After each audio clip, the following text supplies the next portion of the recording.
So Sylvan, here we are for the latest of our how-to videos, and one of the things that people notice all the time in their home, or often in their home, is that the radiators seem cold, or they're feeling cold in their house, in their flat generally.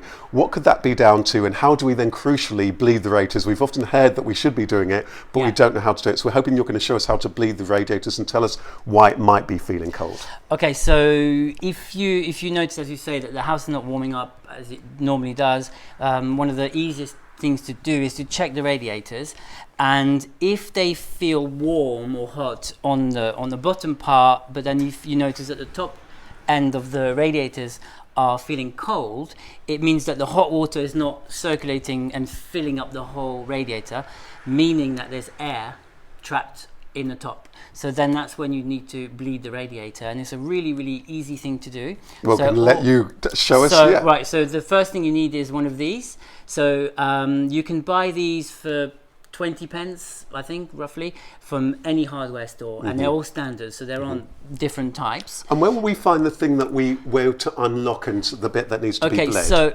there are different models of radiators, but a really common one is this one here, where you have this little key here, or this thing here, and this is where the radiator key fits into.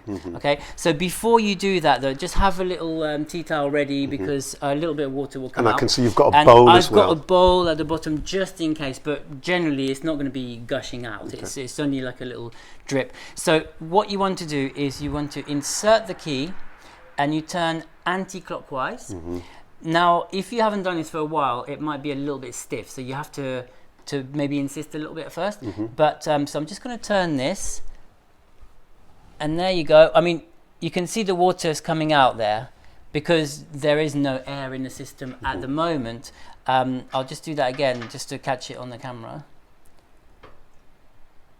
Okay, well, anyway, if you have air in your system, you'll hear it coming out. You'll hear a little hissing sound, and you just wait until you start to see a little bit of water dripping out, and that's when you know the water's reached and fully filled the radiator. Now, you mustn't do this on just one of the radiators, because some of them might be okay when you're doing this, but then some air might move around the system.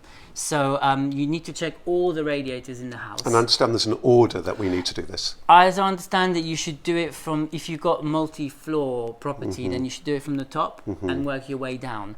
But basically check all the radiators, and then you'll notice a massive difference, because they'll get filled up. Well, that's great, Sylvan. Thanks for that. I'm going to be going and making sure I've got my key to make sure I can do this at home. There you go, 25 pence, or maybe it's gone up since I last bought one 10 years ago, but it won't be a lot. Excellent. Well, thanks, and I'm looking forward to seeing you for the next of these how-to tips.